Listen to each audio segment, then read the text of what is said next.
നമ്മുടെ സെക്രട്ടേറിയറ്റ് മാർച്ചും ഇവിടെ ഈ സെക്രട്ടേറിയറ്റ് മുമ്പിൽ നടക്കുന്ന ഈ പ്രതിഷേധ ധർണയും അവസാനിക്കുകയാണ്.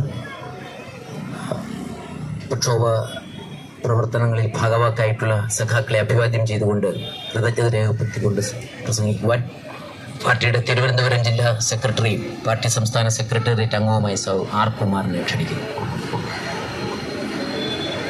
ബഹുമാനപ്പെട്ട അധ്യക്ഷൻ പാർട്ടിയുടെ സംസ്ഥാന സെക്രട്ടേറിയറ്റ് ജെയ്സൺ ജോസഫ്, ഈ മാർച്ച് ഉദ്ഘാടനം ചെയ്ത പാർട്ടിയുടെ പോളിറ്റ് ബ്യൂറോ അംഗം സഖാവ് കെ രാധാകൃഷ്ണ, ഇതര സംസ്ഥാന നേതാക്കളെ, സഖാക്കളെ, ഇവിടെ സംസാരിച്ച കാര്യങ്ങൾ അവതരിപ്പിച്ച സഖാക്കൾ ഊന്നി പറഞ്ഞ ഒരു കാര്യം,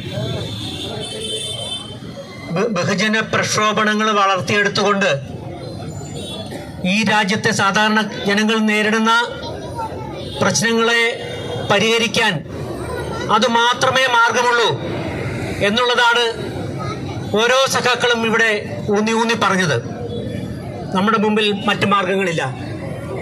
പ്രക്ഷോഭണങ്ങളുടെ മാർഗമെന്ന് പറയുന്നത് ജനങ്ങൾ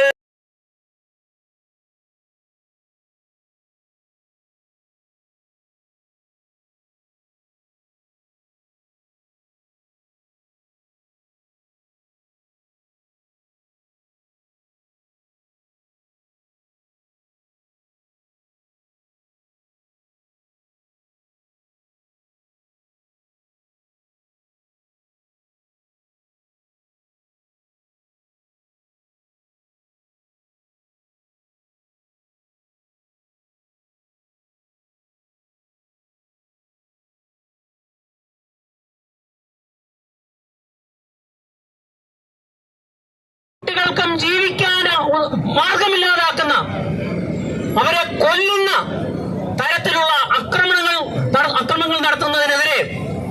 ഇതിനെതിരെയെല്ലാം വേറിട്ട പ്രക്ഷോഭണങ്ങൾ അതാത് മേഖലയിലുള്ള അത് അനുഭവിക്കുന്ന ജനങ്ങളെ നേരിട്ടും കൂട്ടായിട്ടും ജനകീയ പ്രക്ഷോഭണങ്ങൾ വളർത്തിയെടുക്കുക എന്നുള്ള ദൗത്യമാണ് നമ്മുടെ പ്രസ്ഥാനത്തിന്, സഖാവ് ശിവദാസ് സ്കോട്ട് വളർത്തിയെടുത്ത ഈ പ്രസ്ഥാനത്തിന് മുമ്പിലുള്ളത്.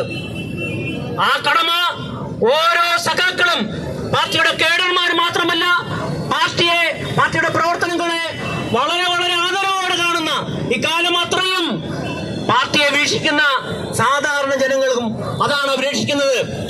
അങ്ങനെയുള്ള പ്രക്ഷോഭണങ്ങൾക്ക് നേതൃത്വം കൊടുക്കുവാൻ ഈ മാർച്ച് 11 മുൻനിർത്തിയുള്ള കഴിഞ്ഞ 2 മാസങ്ങളിൽ നമ്മൾ നടത്തിയ പോലെ ഇനി അങ്ങോട്ട് സഖാക്കൾക്ക് എല്ലാവർക്കും അറിയാം, ഇവിടുന്ന് അങ്ങോട്ട് നിയമസഭാ തെരഞ്ഞെടുപ്പിന്റെ കാലമാണ്. നിയമസഭാ തെരഞ്ഞെടുപ്പ് ആദ്യമായല്ല നമ്മൾ കാണുന്നത്. പഴയപടി തന്നെ കളിക്കാർമാരും അവരുടെ മുദ്രാവാക്യങ്ങൾ മാറും, അവരുടെ പ്രചരണ പ്രവർത്തനങ്ങൾ മാറും. പക്ഷേ ഒരേ മുതലാളി വർഗത്തിന്റെ താല്പര്യങ്ങൾ സംരക്ഷിക്കാൻ ഞങ്ങൾ പ്രാപ്തരാണ് എന്ന് മുതലാളി വർഗത്തിന്റെ അവരുടെ മുമ്പിൽ സാക്ഷ്യപ്പെടുത്തുക എന്നുള്ളതാണ് ഈ തെരഞ്ഞെടുപ്പ് പ്രവർത്തനത്തിലൂടെ നാം കാണാൻ പോകുന്നത്. നേരെ മറിച്ച് SUCI കമ്മ്യൂണിസ്റ്റ് പാർട്ടി അതിന്റെ ശേഷിയുള്ളിടത്തെല്ലാം ജനങ്ങളോട് പറയും, അവിടെ സ്ഥാനാർത്ഥികളെ നിർത്തി മത്സരിപ്പിച്ചുകൊണ്ട് ജനങ്ങളോട് പറയും, ഈ മുതലാളി വർഗത്തിന്റെ സേവകരായ ഭരണവർഗ പാർട്ടികൾ അത് ഇന്ന് ഭരിക്കുന്നവരാവട്ടെ, നാളെ ഭരിക്കാൻ തയ്യാറെടുത്തുകൊണ്ടിരിക്കുന്നവരാവട്ടെ, ഈ ഭരണവർഗ പാർട്ടികൾ ജനങ്ങളെ കബളിപ്പിക്കുകയും മുതലാളി വർഗ സേവ മാത്രം നടത്തുകയും ചെയ്യും. അതുകൊണ്ട് ഏതൊരു സർക്കാർ അധികാരത്തിൽ വന്നാലും അതിന്റെ മുമ്പിൽ ജനങ്ങൾക്ക് അവരുടെ ശക്തി സമാഹരിച്ചുകൊണ്ട് പൊരുതുക മാത്രമേ മാർഗമുള്ളൂ. അതിലൂടെ മാത്രമേ അവരുടെ പ്രശ്നങ്ങൾ പരിഹരിക്കാനാവൂ. ആ തരത്തിലുള്ള പ്രക്ഷോഭണങ്ങൾ വിജയിക്കുന്ന മാതൃകകൾ അവതരിപ്പിച്ചുകൊണ്ട്, ആശാ സമരത്തിന്റെ ആയാലും കേരളയിൽ ഇരുത്ത സമരത്തിന്റെ ആയാലും മാതൃകകൾ അവതരിപ്പിച്ചുകൊണ്ട് അതിന് SUCI കമ്മ്യൂണിസ്റ്റ് പാർട്ടിയുടെ നേതൃത്വപരമായ പങ്ക് അതിനെ വിവരിച്ചുകൊണ്ട് നമ്മൾ ജനങ്ങളുടെ അടുത്തേക്ക് പോകും. ഈ സമരം തുടരും. ഇത് ഒരു സെക്രട്ടേറിയറ്റ് മാർച്ച് കൊണ്ട് അവസാനിക്കുന്ന സമരമല്ല.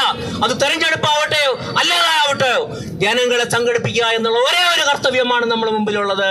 ജനങ്ങളുടെ മുമ്പിൽ ശരിയായ രാഷ്ട്രീയം അവതരിപ്പിച്ചുകൊണ്ട്, മുതലാളിത്ത വിരുദ്ധ സോഷ്യലിസ്റ്റ് വിപ്ലവത്തിന്റെ ആ രാഷ്ട്രീയ ലൈൻ അവതരിപ്പിച്ചുകൊണ്ട് അതിന്റെ അടിസ്ഥാനത്തിൽ ജനകീയ പ്രക്ഷോഭണങ്ങൾ സംഘടിപ്പിക്കുന്നതിന് വേണ്ടി ജനങ്ങളെ, വിദ്യാർത്ഥികളെ, യുവാക്കളെ, വനിതകളെ, തൊഴിലാളികളെ അണിനിരത്തിക്കൊണ്ട് നമ്മൾ മുന്നോട്ട് പോകും.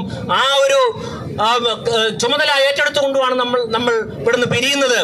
ഈ യോഗത്തിൽ നേരത്തെ ഈ യോഗത്തിന്റെ അധ്യക്ഷനായ സഖാവ് നമ്മുടെ പാർട്ടിയുടെ സംസ്ഥാന സെക്രട്ടറി സഖാവ് ജേസൺ ജോസഫ് വളരെ വിശദമായി ഈ കാര്യങ്ങൾ വിശദീകരിച്ചു. പിന്നാലെ ഈ യോഗം ഉദ്ഘാടനം ചെയ്തുകൊണ്ട് നമ്മുടെ പാർട്ടിയുടെ ആദരണീയനായ പോളിറ്റ് ബ്യൂറോ അംഗം സഖാവ് കെ രാധാകൃഷ്ണ ആ സഖാവിന് ശാരീരികമായ അവശതകൾ അവഗണിച്ചുകൊണ്ട് ഈ മാർച്ച് ഉദ്ഘാടനം ചെയ്യാൻ ഇവിടെ വന്നുകൊണ്ട് വളരെ വിലപ്പെട്ട പാഠങ്ങളാണ് നമ്മുടെ മുമ്പിൽ അവതരിപ്പിച്ചത്. ഈ സഖാക്കൾക്കും തുടർന്ന് സംസാരിച്ച MSSന്റെ സംസ്ഥാന പ്രസിഡന്റ് സഖാവ് സൗഭാഗ്യകുമാരി, AUTUSയുടെ സംസ്ഥാന പ്രസിഡന്റ് സഖാവ് VK സദാനന്ദൻ, DSOയുടെ സംസ്ഥാന പ്രസിഡന്റ് സഖാവ് അനീന, DYയുടെ സംസ്ഥാന പ്രസിഡന്റ് സഖാവ് EV പ്രകാശ് എന്നിവർ, അതോടൊപ്പം കേരളത്തിലെ ജനകീയ പ്രക്ഷോഭങ്ങളുടെ ഉന്നതനായ നേതാവ് ഡോക്ടർ സുരേന്ദ്രനാഥ് എന്നിവർക്ക് ഉള്ള കൃതജ്ഞത രേഖപ്പെടുത്തുന്നു. ഈ മാർച്ചിൽ പങ്കെടുത്ത മുഴുവൻ സഹകൾക്കും നന്ദി രേഖപ്പെടുത്തിക്കൊണ്ട് ഞാൻ അവസാനിപ്പിക്കുന്നു. ഇൻക്ലാബ് സിന്ദാബാദ്, SUCI സിന്ദാബാദ്.